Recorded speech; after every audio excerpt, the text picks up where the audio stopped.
Do you hate to wake up early or to go to the gym or to work hard in school or at your job? Do you often postpone the work that you know you should do? Or maybe you just wish that somebody else would do it for you? If you answered yes to any of those questions, then the world has probably told you that you are lazy or that you're a procrastinator who lacks motivation. At least this is what I was personally told. And for a long time, I believed them. I bought into their BS and I labeled myself as that lazy procrastinator who would never achieve any great academic success. And I carried this mediocre mindset of getting mediocre grades and putting in mediocre effort all the way up until my college years. But one day, I was presented with the opportunity to study abroad in Europe. And this got me really excited, and nothing ever remotely related to school had ever got me excited. And I started to imagine myself laying on the beach in Italy, or eating churros in Spain, or going to a party in the Czech Republic. And after weeks of research, I decided that I wanted to study abroad in Lisbon, Portugal, because it had everything that I had wanted. In my mind, going to Lisbon was going to be the thing that would make all my academic struggles worthwhile. At that time, it was the most important thing in my life. But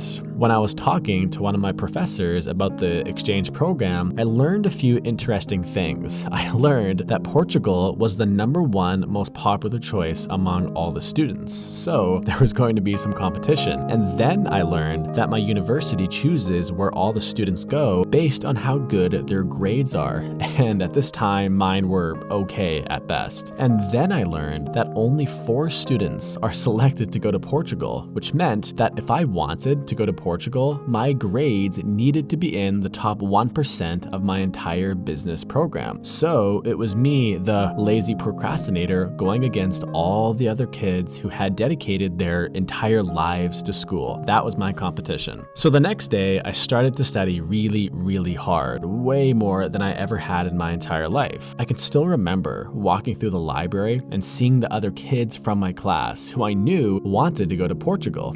And we would just make eye contact with each other and we would just have this intensity in our eyes because we both knew that we were competing for the same thing. So the stakes were really high. As the semester went on, my grades got higher and higher, and my social life became more and more non-existent. But one morning, near the end of my semester, my mom said something to me that was really interesting. She said, "I have never seen you work this hard in school. Maybe you aren't a procrastinator after all." And this line really got me thinking, because during that particular semester, no teacher, no student or parent would say that I was lazy. In fact, they would say that I'm a really hard worker who, really gets after it. But in the previous semester, just 5 months ago, those same people would all say that I was a procrastinator and that I was lazy. So which is it? I can't be both, can I? The truth is that no human being is just one thing. Nobody here is 100% lazy or 100% not lazy. I first really understood this idea back in the 10th grade, where I would do anything to procrastinate doing my homework because I hated school. But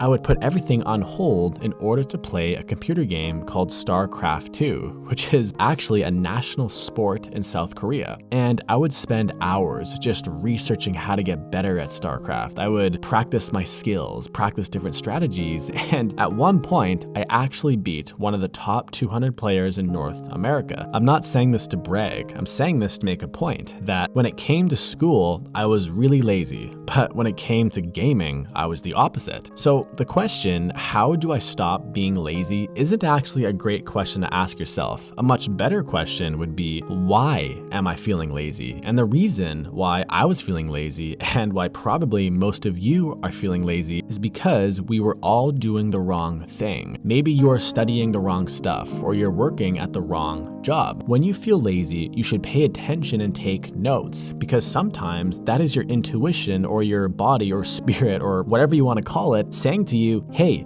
you're doing the wrong thing, do something else. So When you're feeling lazy and you truly want to feel motivated again, you need to understand these two key things. The first one is to make sure you know the why behind what you are doing, because if you have this, you will always be able to do those things that you don't really want to do, but they are stuff that you need to do. For me, it was being motivated to do well in school in order to go to Europe. And yes, I did actually end up going to Portugal. So the lazy procrastinator won. So there's hope for all of us. And two, and this is the best option in my opinion, is to start doing something that you're actually passionate about, because life is short. If you have not found the thing that you really love to do, then you need to start at the very least looking for it. Otherwise, you will wake up at the age of 80 and think to yourself, man, I spent my whole life doing the wrong thing. And this image is really scary to me. But Mitch, how do I find something that I'm passionate about? The number one best way to do this is to try new things. Unfortunately, despite what the movies tell you, your passion is not just gonna appear one day. It's not gonna like come into your dream or just come into your life. It's something that you will actually have to go and search for. And the best resource that I've found to discover your passion is a website called Skillshare. Skillshare is an online learning community that can literally teach you any skill you want. They have over 25,000 classes in design, business, technology. They can even teach you how to become a successful YouTuber or a successful animator or a writer or a photographer. And the first 500 people who sign up using my link in the description will gain access to all of this 100% free for the first 2 months. And the last time I talked about Skillshare, I think like 500 people signed up in the first hour. So if you click it and it's still there, consider yourself very lucky. Let's make 2020 the year where we finally start doing the things that we love to do. Thank you for watching, and I'll see you soon.